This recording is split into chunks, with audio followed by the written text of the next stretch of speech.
You're listening to the Whole Hog Sports Podcast. And now, here's your host, Matt Jones. We got a power-packed show today. Gary Parrish of CBS Sports going to be with us to talk about Hunter Yurachek's comments earlier this week at the Little Rock Touchdown Club. Anthony Kristensen is going to be in studio talking about the Razorback basketball schedule that was announced yesterday. And we're going to end the show with Jonah Dylan from the Commercial Appeal in Memphis talking about this weekend's football game between the Razorbacks and the Tigers. First, a word from Kendall King. At Kendall King, we're proud of over 4 decades of design. We're continuing the legacy of great creative design by combining our brands of Kendall King, Soapbox, and Shopcart. Together, these brands represent a new focus in marketing design with individual attention to specific areas.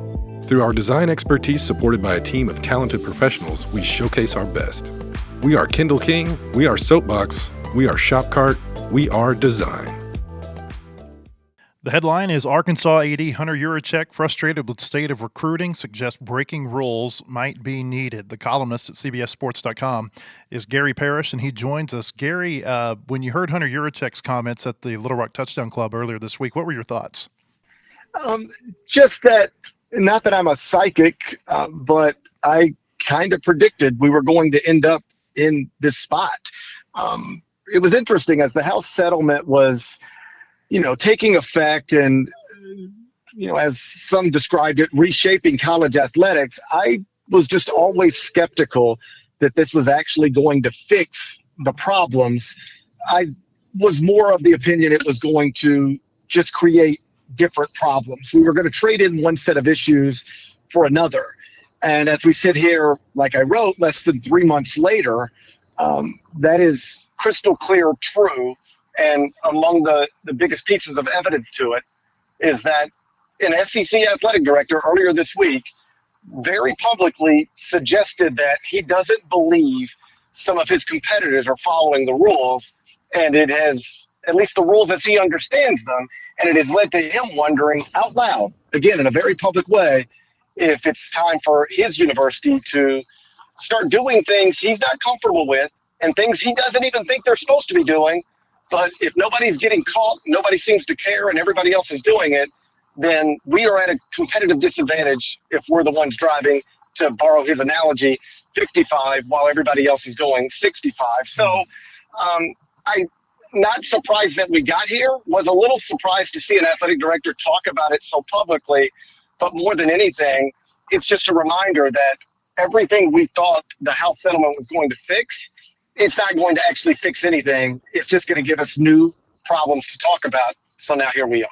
He talks about driving in a third lane, which I took to mean kind of a gray area, an area of, is this right? Is it wrong? Is it permissible? From what you understand, what's happening right now out there in the recruiting world, what do you think that third lane looks like? The third lane, as I interpret it, is a lane in which people are getting very creative, or even worse than that, if you'll accept the word worse, from your perspective, doing things that they absolutely know they should not be doing. In other words, when I talk to college basketball coaches right now, here's what they tell me. GP, if I'm being honest, I don't even know how much money I have to spend in revenue sharing. I don't know what NIL deals are going to be approved and not approved. And so when I'm talking to young people right now and their agents, I tell them that anybody giving you definitive answers is probably out over their skis a little bit, and I'm not comfortable doing that. Let's circle back when we had some more information, and because right now we don't have enough to do a deal. So that's one conversation coaches are having with players. But these same players and same agents are having different conversations with different coaches, and these coaches are acting like, in some cases, the House settlement never even came into play. They're acting like the rules are still the rules we were operating with prior to July 1st, and that if I want to offer you a $5 million NIL deal, I can offer that to you. What Hunter, I think, is suggesting is that we all know we're not supposed to be doing that right now, but other schools are doing that, and if we don't do it, I fear we will continue to fall further behind. So what are some examples that other coaches are using? Here's what I heard that I thought was just creative, and I'd like to see, what the NIL Go department, how they would handle something like this. They're very clear in the way they write this, that they have to approve any NIL deal worth at more than $600. It has to be approved. It will encounter scrutiny. And if it doesn't make sense in any sort of traditional way for what a marketing deal might look like, it will be denied, and the student athlete would not be able to accept that money. So here's what one coach, if you're talking about, let's get in the third lane and get creative and figure this out. Here's what one coach said to me. Okay, so any deal worth more than $600 has to be approved. What that suggests is any deal below $600 is perfectly fine. So what if I can work it out where I get one of my players 100 different deals worth $599 each? Now, that is clearly in violation of the spirit of the rule. If this were the NBA, we would call that salary cap circumvention. But it might be a way to get in the gray area and find a loophole here. So I think, to circle back to Hunter, he is hearing a lot of these same stories I'm hearing, where coaches and staffs are operating with no regard for what the House settlement suggests the rules ought to be, and also trying to figure out ways around the rules, even if they are accepting of what they are. And the suggestion again was, if we don't start doing that, we've got big problems. Maybe we should. And I just thought it was fascinating. In a world where college administrators have for decades constantly talked about the importance of following the rules and, quote, doing things the right way, here we are in September 2025, less than 3 months after a settlement was approved designed to improve college athletics.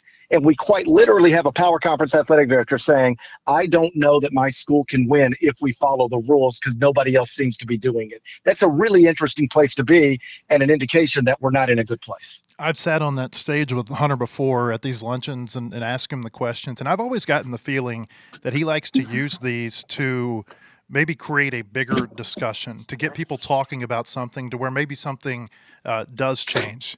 Is there any chance you think what he said earlier this week creates, larger discussion among whoever's in charge of rule enforcement now? Absolutely. And if I'm being honest with you, I don't think the rules as we know them right now are going to remain in place for a long time, because they're obviously problematic. And this is why when I was writing columns about this back in June, I would consistently ask what I thought were totally reasonable questions that people did not have good answers for. In other words, they say, okay, here's the rules now. Every athletic department can spend up to $21.5 million on student athletes. That's the revenue sharing aspect of this. And you can spend that money however you want. And NIL deals, anything above $600, they now have to be approved on a case-by-case basis. Those are the rules. Well, here was my very obvious questions that nobody gave good answers for. If the entire reason there had to be a House settlement is because student athletes were suing the NCAA because the NCAA was trying to limit what it is they could earn, which under former rules was zero, nothing other than a scholarship and a cost of attendance stipend.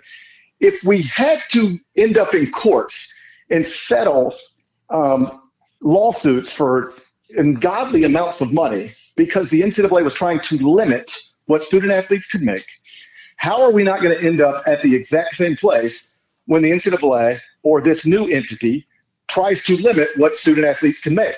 Because if a company wants to give you $3 million to represent them, and this entity comes in and says, we don't believe it's a legitimate marketing deal, we deny that, you can't have it, you are limiting what a student athlete can earn. And I don't know why you wouldn't end up right back in court, because these rules were never collectively bargained. The student athletes did not agree to them. So that was a question nobody had good answers for. And here was another one. We've had rules that limited what you could do to secure the services of athletes. We've had them for decades. And every year, college coaches were trying to break them. Head coaches, assistant coaches, boosters, we know that people cheated nonstop. So now you think people are going to follow these rules? No. We're right back to where we were before we basically had no rules for a handful of years. You've created rules that are just going to be broken. And now here we are in September of 2025 with an athletic director suggesting, yeah, That's exactly right. We have rules now. People are breaking them, and I think maybe we need to as well. So do I think Hunter's comments can start a bigger conversation? Yes, I think they are. The idea that you and I are talking about this right now is evidence that it has started a bigger conversation, but they are going to have to change the rules eventually, because once you get it to a place where some Big East schools, like by definition, don't have to spend a penny on football, but obviously every SEC school has to spend the bulk of their money on football. If you play strictly by the rules as they're written right now, there is going to be a recruiting battle between a Big East school, let's just say St. John's, and an SEC school, let's just say Arkansas. And based on the rules, St. John's should have more money available to offer this young person than Arkansas should have available to offer this young person, because St. John's doesn't have to pay football players. It can spend an inordinate amount of money on men's basketball that Arkansas, relative to the rules as they're written right now, should not be able to spend. So the point I've been making for a long time now is, how long do you think that's going to hold up? Do you really think John Calipari or Bruce Pearl or Nate Oates or any SEC coach is going to sit there handcuffed in a recruiting battle because by the rules they can't offer as much money as Creighton or Providence or Seton Hall? Absolutely not. The same goes for the Big Ten. So we're going to rewrite all these rules. And I think Hunter's comments earlier this week, at least will play a role in us, enhancing the conversation, making it a little louder, and making fans, I think, and other people involved in the sport understand that maybe you didn't like the wild, wild west aspect of where we were, where NIL deals were whatever you wanted them to be. And really, the player did go, in many cases, to the highest bidder. Maybe you didn't like that, but at least we knew what the score was. If a young man went to Kansas State for $2 million, we knew that he went to Kansas State for $2 million. I preferred that more than I preferred this, because this is just going to lead to more under-the-table cheating, and that's what Hunter was referencing on Monday. One more for you, Gary, before we get you out of here. Arkansas is coming to Memphis. I'm not talking about football this weekend. I'm talking about next month, basketball game at FedEx Forum, an exhibition game. There are a lot of people, and I don't know what the feeling is there in Memphis, but a lot of people who would like to see Arkansas-Memphis get back to kind of an annual or at least a routine matchup like it was in the 1990s. Any chance you think that with Calipari here at Arkansas now that might happen, which is ironic because he's the one who ended the series in the first place? Totally up to John. Whatever John wants to do, we'll get done. Trust me, if Arkansas wants to play Memphis every year in basketball, Penny Hardaway, Ed Scott, the athletic director at Memphis, and Memphis fans would be on board with that in a second. John was asked about it when he was here in Memphis a few weeks back, and he just sort of said, "Hey, let's do this first thing first, and then see where it goes." But I mean, I'm not just somebody who covers college basketball. I'm somebody who covers college basketball, but grew up in the Memphis area. I grew up on the Razorbacks and the Tigers. Like, I grew up on Nolan Richardson and Mike Anderson coming into Memphis and recruiting the high schools and getting players and taking them back across the river and quite literally winning a national championship with them. And I remember, it was a fun rivalry and amazing games. And obviously John, now being the coach at Arkansas after having previously been the coach at Memphis, would add another interesting dynamic to it. So I guess I'm skeptical that we'll ever get there, because I don't know if John would want to do that every single year, but it is in his hands. It's up to him, and I would love to see him agree to do it, because I think it'd be great for both fan bases. And honestly, I think it'd be wonderful for John to come back here every other year, because though that's not something I would have said 5 years ago or 10 years ago, because the feelings were different then, I do think a lot of the hurt and disappointment and whatever else has subsided in recent years, perhaps because he kind of got nudged out of Kentucky a little bit. And I just think Memphis fans are in a different place now. John's in a different place now. And it's going to be a really sweet night, I hope. And I do think when he brings them here for an exhibition, and if that moment can lead to him wanting to come back here more often, trust me, everybody in Memphis would sign up for that in a heartbeat. Gary, you do a great job. Hopefully we can get you back on here in a couple of months once basketball season starts to talk about Calipari's team. I would love to do that anytime. I'm right here, buddy. I appreciate you having me. All right. Thank you, Gary. Thanks to Gary Parrish from CBS for being with us. You can get the latest breaking news on all Razorback sports at wholehogsports.com. We've got analysis, latest in recruiting, unique stories on all your favorite teams. Subscribe today at wholehogsports.com. Anthony Kristensen's in studio with me now.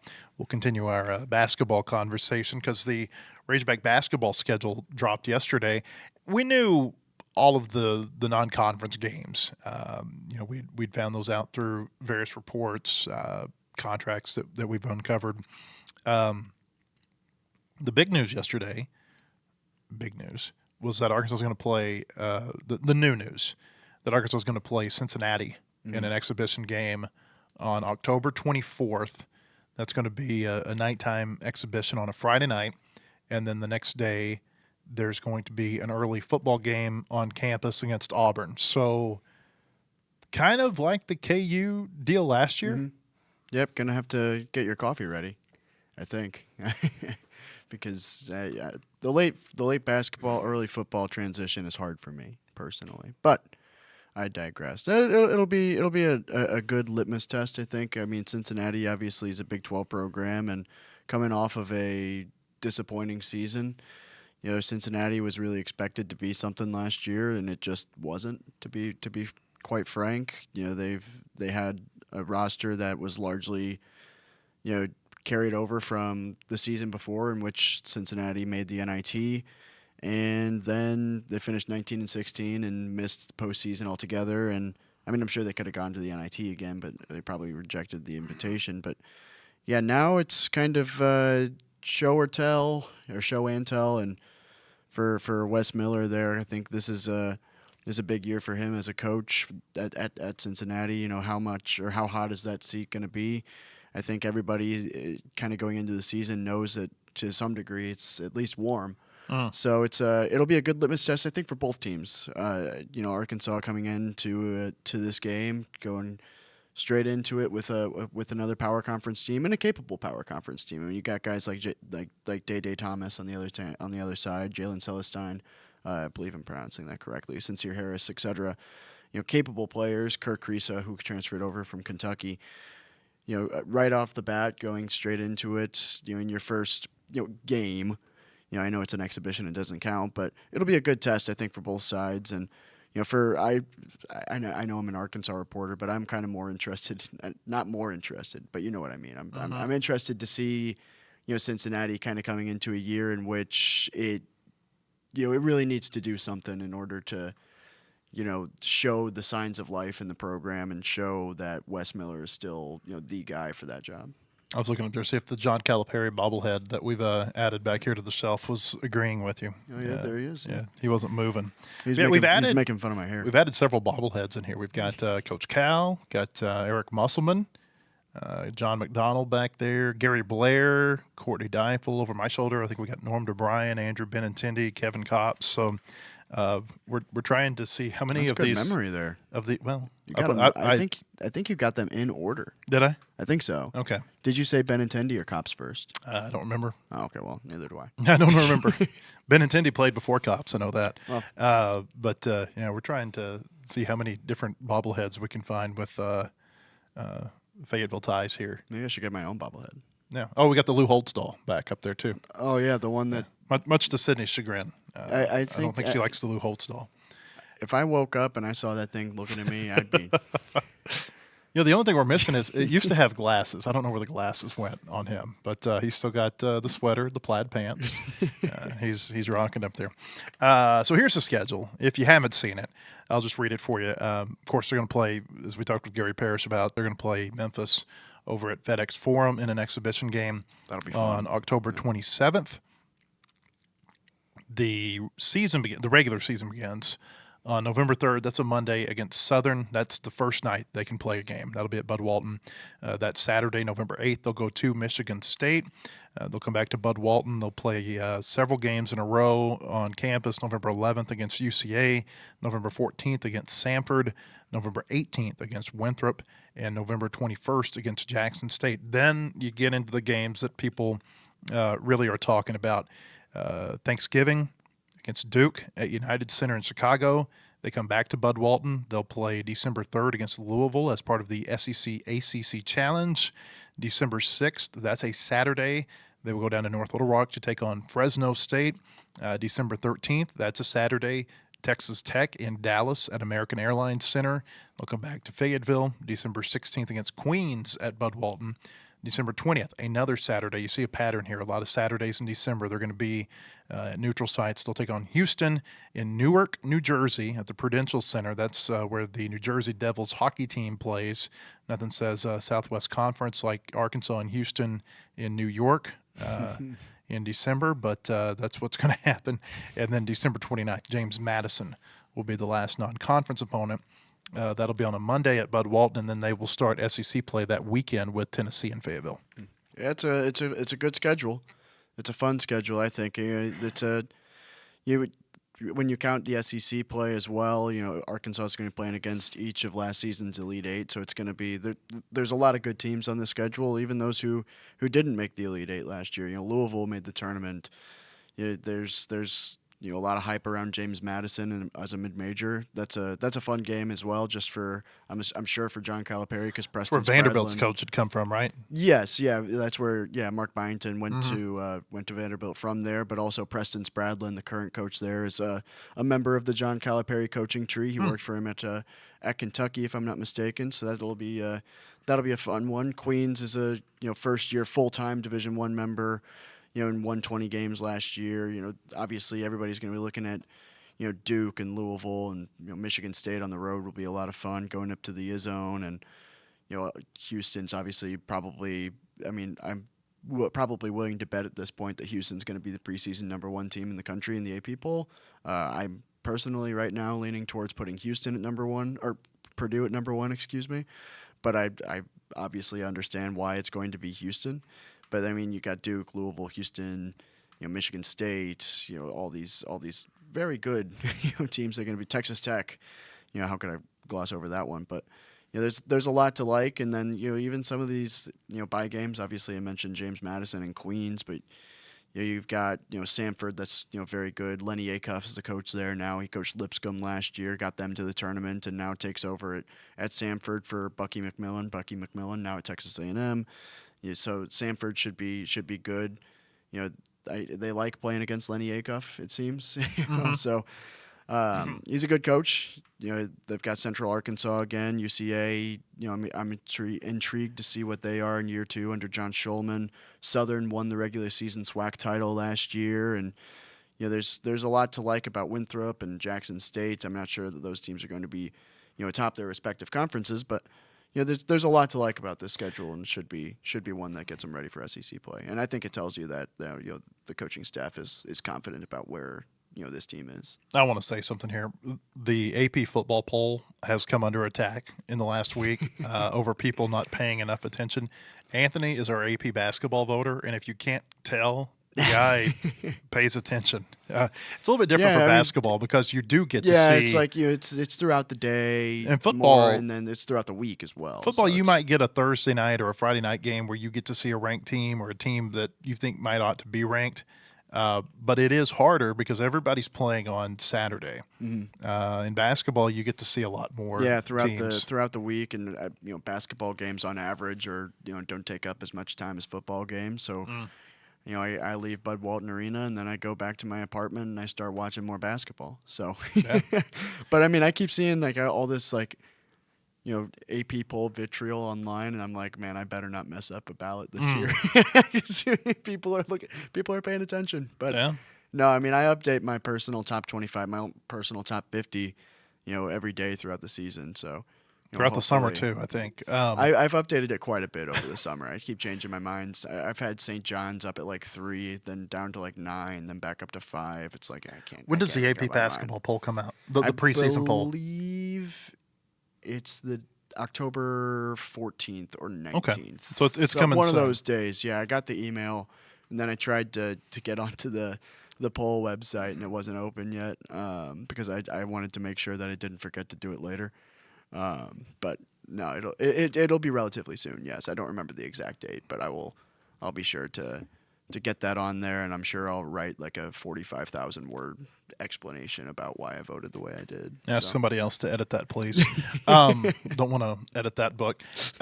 Seeing Cal and Muss up there, I was thinking about in terms of scheduling.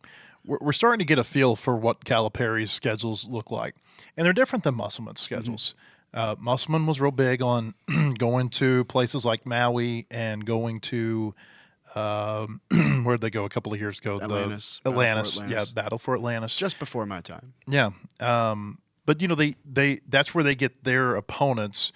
Cal is much bigger into these one-off games. Yeah, the neutral sites. Playing at Madison Square Garden or playing at the Prudential Center or wherever.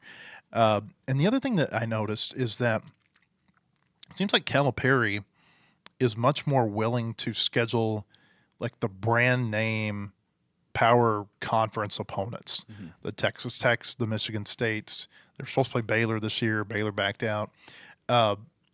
Whereas Musselman, it felt like where they were really, not to say they weren't playing those teams, but they were playing them more kind of as luck of the draw if they were going to be in one of those tournaments they're in. His schedules were more about, hey, let's see if we can, gosh, I don't even know what team. Let's see if Lipscomb's really good this year. Mm-hmm. Like are they going to win their conference? Are you asking me finding right the now, mid? No, what I'm saying is like that was what the question was.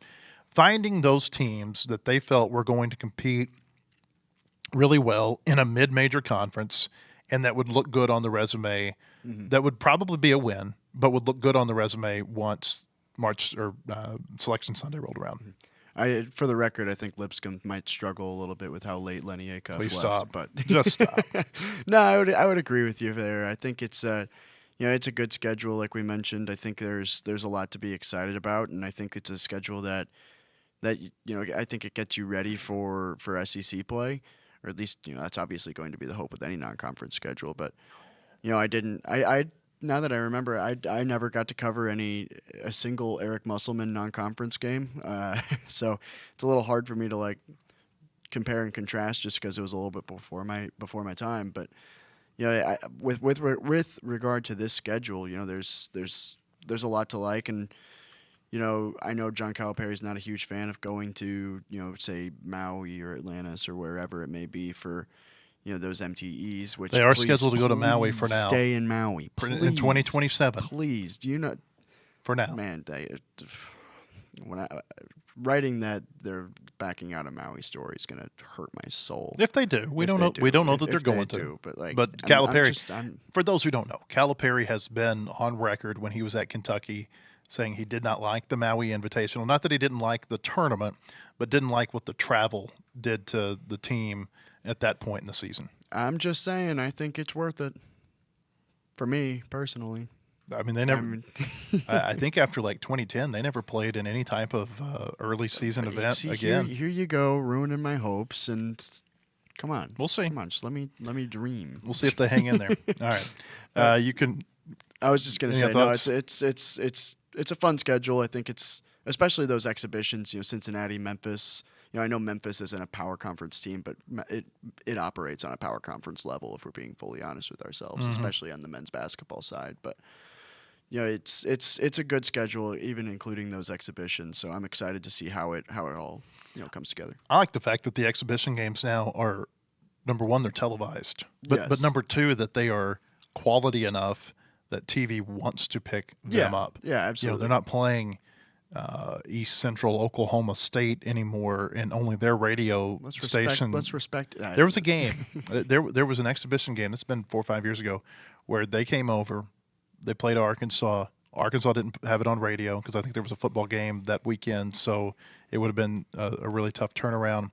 And the only way you could find out what was going on at the game, unless you were there, was tuning into this little AM radio station that actually brought their announcer over. And it turned out to be like this really close game, like a 3-point game or a 5-point game, something like that, down to the wire type deal. None of that anymore. Really quality matchups in the preseason. I do like that has changed in college basketball over the last few years. And it's nice that some of them, a lot of them are they've got the charitable aspects of it as well, like the proceeds from the Memphis game going to St. Jude and everything. So obviously that's kind of a side story, but especially from our perspective, writing about sports, but it is a nice thing that they do.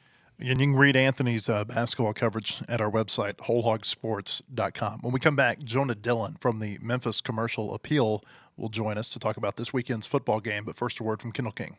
At Kindle King, we're proud of over 4 decades of design. We're continuing the legacy of great creative design by combining our brands of Kindle King, Soapbox, and Shopcart. Together, these brands represent a new focus in marketing design, with individual attention to specific areas. Through our design expertise supported by a team of talented professionals, we showcase our best. We are Kindle King, we are Soapbox, we are Shopcart, we are design. Hey, welcome back. I want to tell you about our friends at Bentonville Glass. They've been serving their community since 1971, committed, professional, and versatile. If you're looking for a quality leader in Northwest Arkansas or looking for skilled craftsmanship, look no further than Bentonville Glass for all your glass market needs with the highest quality products. You can come by and see them now at 507 South Main in Bentonville or online at bentonvilleglass.com. Jonah Dylan covers Memphis for the Commercial Appeal newspaper, and he joins us now.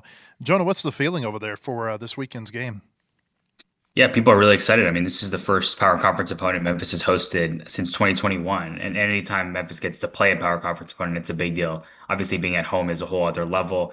And with the, the regionality with Arkansas, the fact that these two teams haven't played in so long, people are really excited. They've had this one circled on the calendar for quite a while. What do you think you've learned about Memphis football team through these first 3 weeks? Yeah, not a lot. I mean, the level of competition has made it hard, right? I mean, it hasn't really been, aside from the first half against Georgia State, which kind of, there were some quarterback things going on there with Georgia State. There has been a lot of resistance, especially against Troy. And so we've learned that the defense is solid. Obviously, they're going to face a much tougher test this week. And we've learned, I think, offensively, the way that Memphis wants to play. And the way Memphis wants to play is to establish the running game, which is different than it has been in years past. Comes down to having a new quarterback in Brendan Lewis, who's a dual threat guy who wants to run, wants to get on the outside, and then a really strong running back room. And I think we've learned that Memphis is going to approach every game trying to run the ball and establish the run. And even if they don't have to the entire game, I think that's going to be the game plan coming out against Arkansas. As an assistant coach or a head coach, Ryan Silverfield has been part of Memphis teams that have beaten Ole Miss and beaten Mississippi State. I think both of those games were there in Memphis. Does that play any factor at all, you think, going into this game, just in terms of he knows how to prepare for an SEC team and have success from that? Yeah, they've done really well the past couple of years against Power Conference opposition, right? In bowl games, 2 straight wins over Power Conference teams in bowl games. They went and played Missouri pretty close a couple of years ago, and that Missouri team obviously turned out to be pretty good. And so I think there's been a lot of confidence they've taken from how they've competed against those teams. They're not going to be worried about, oh man, we're playing SEC. We've got to play totally differently. They're confident in their ability, and look, they've won a lot of games over the past couple of years. So I think that they feel good going into this game, and they feel like what they've done, not just this year, but over the past couple of years, has kind of set themselves up to be able to play in these types of games. Harold Grader, who's with the Liberty Bowl, as you know, he likes to say that Memphis is just kind of an extension of Arkansas. Arkansas has gone over there for the bowl game a number of times. Big crowds have been there for those pro-Arkansas crowds. What do you think it's going to look like in the stands this weekend? That's a really good question. I'm interested to see because we know Arkansas fans will travel, and Memphis is kind of in a weird situation with the stadium right now, where it's still under renovation. So one side of the stadium is kind of off right now while they're building something new. And so I would expect they haven't had a full stadium since they started those renovations last year. I would expect it to be that or close to that. But yeah, like you said, there's going to be a lot of red in the stands. I think it's going to be really interesting to see what the split turns out being with how many Arkansas fans make the trip and then how many Memphis fans decide to come out because it's such a big game. Tell me about Sutton Smith and what's made him so effective this year. I saw where he was the Paul Hornung National Player of the Week for the second time. Yeah, he's somebody. So he's been someone with Memphis. Fans have been really excited about him since he got here, and has not really played a big role until this year. Both because he was a backup, and then last year was kind of set up to take a big step and tear his ACL in the first quarter of the first game. So he spent the entire offseason getting ready for this moment. He hasn't really played football since 2 years ago until the beginning of this season, and he's somebody. When you talk about highlight reel players, Sutton Smith is at the top of the list. Every time he touches the ball, you got to kind of stop what you're doing and get ready for something crazy to happen. He's shown that multiple times. And he's also gotten a lot better, I think, this season at those, runs between the tackles, things that are not necessarily flashy, because in the past that was kind of the knock against him was, yeah, he can do crazy stuff in space, but can he turn a 1 yard run into a 4 yard run? And it's been interesting because Memphis is went into the season with Sutton Smith and Greg DeWozier. Greg DeWozier actually has the starting running back. Both of them kind of dynamic running backs. Greg DeWozier gets injured in the first game, so Sutton Smith has had to be the featured back the first couple of games, and he's done an incredible job in that role so far. The quarterback who came over from Nevada, Brendan Lewis, what has he added to this offense? Yeah, it's the running ability. That's the main thing. Memphis had Seth Hennigan for 4 years, and he was really good. Set basically all of Memphis's program records, but he was not a running type quarterback. And now you've got Brendan Lewis, and you've got this really deep and talented running back room, and so that means the most dangerous play Memphis can run is like a zone read because there's so many things that can happen from that. And I think with Brendan Lewis, the question is if they end up in a game, and it could happen this weekend, where Memphis has to score quickly or has to throw the ball down the field a lot, will they be able to do that? And will these receivers be able to make those types of plays down the field? We've seen a little bit of deep shot passing, but not a lot because, like I said, there hasn't been resistance to the running game. And so that'll be a question is how does that work going down the field if they need to do that? Arkansas played Arkansas State 2 weeks ago over in Little Rock, and Memphis is a better program than Arkansas State is, but you saw a real contrast in the type of athletes. Do you think Memphis has the type of athletes that can keep up with an SEC team? Yeah, I don't think they have the type of athletes that are necessarily on that level, but I think that they can keep up with it. Like I said, the past couple of years, I think when you see Memphis play against those types of teams, you can tell that there's a different level. But at the same time, they're really confident in their ability and the way that Memphis has been recruiting over the past couple of years. Yeah, they're not getting SEC type players, but they're doing pretty well. They're beating power conference teams for recruits pretty consistently, and so that leads to a situation where you might need to adjust some things in terms of the physicality, but I don't think they're going to get run off the field or anything because of that. But there's 77 new players on this year's team. Is it a more athletic team than last year's? Is it comparable to last year's, the team that did beat Florida State and played those games that you're talking about? Yeah, I would say athleticism and speed. Those are the two things that they have, especially on defense. You look at like they were good on defense last year in terms of compared to the year before, and they had a lot of talented guys, particularly in the linebacker room. But now you look at the defense, you look at the receiver room last year, some really good receivers. I wouldn't say that speed and athleticism were necessarily the standout things, and now it is. So I think that they've kind of ramped up the level of athlete, and now they got to make sure it all kind of works together because, like you said, so many new players. They haven't really been tested yet, and this is going to be the first time to see how that really plays out. The guarantee payments that the group of 5, group of 6 teams get for the games when they go on the road, those are real big to their program. Memphis gives up a guarantee by getting Arkansas to come over there and play a game this week. How big of a deal is that to Memphis to be able to have an SEC team? I know you touched on this at the start, but maybe go a little bit more in detail how important it is for Memphis to get an SEC caliber program on its campus. It's really important, especially when you look at what the future is going to be, right? With the 9-game SEC schedule, we already know that the Arkansas game that was supposed to be next year in Fayetteville has been moved. But I think even when you look at long-term scheduling for Memphis with power conference teams and SEC teams, it's going to get a lot harder to schedule those types of games, whether it's a home and home or a 2-for-1 or whatever it is, just because now SEC teams they have one less option in terms of scheduling every single year. And it was already difficult for Memphis to get a lot of these games on the schedule. The only way they got the Arkansas game was with this 2-for-1. And so I think they don't know, you're going to this weekend, Memphis has Mississippi State for a home and home a couple years down the road. That's the only other power conference team that's currently on the schedule for any year. And there's a lot of fans around Memphis saying, like, I don't know how many more times we're going to get to see an SEC team come play in Memphis just for all these reasons. And because of that, this game feels like a big deal because if you're a Memphis fan, you're coming to the game saying like, this is really cool. I get to see an SEC team come play against the Tigers, but we don't know how many more of these we're going to see in the future. A couple, 3 years ago, whenever they first announced the plans to renovate the stadium there in Memphis, I think the goal was to have it finished by the start of the 25 season, and it would be ready to show off for this game against Arkansas. Obviously, that's not going to be the case. Have they hit delays? What's caused maybe this to not get finished as quickly as first thought? Yeah, so this was the process with the stadium was ongoing for a long time, and the big kind of hiccup was funding, which obviously it usually is when it comes to these stadium projects.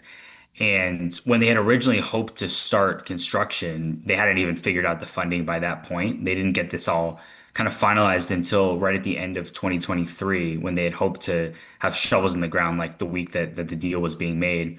So ultimately, by the time they started doing, broke ground and started doing all that stuff, it had delayed past the original point. Even though they did end up getting all the money thanks to a bunch of different kind of people coming through with a deal.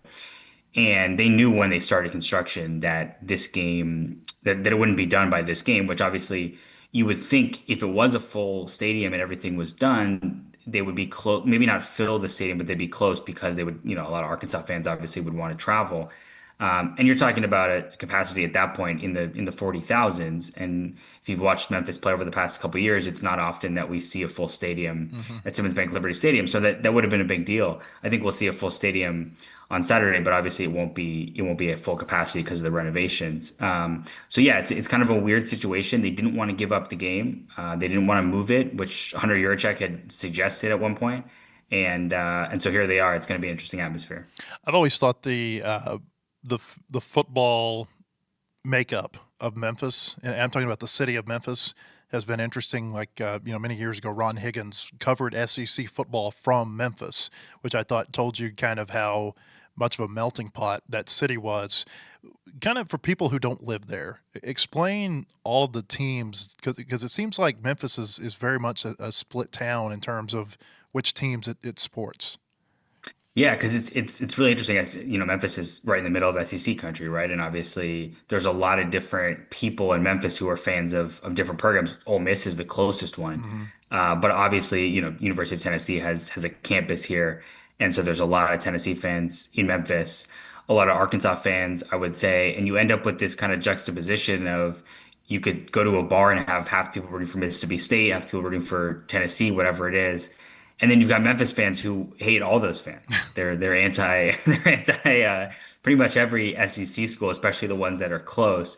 And it's one of those things with Memphis fans where if you ask 10 different Memphis fans who their biggest rival was, you probably get different answers. And a lot of them would be some of those SEC teams. So they feel some type of way about it. Tennessee would probably be at the top of the list for most people.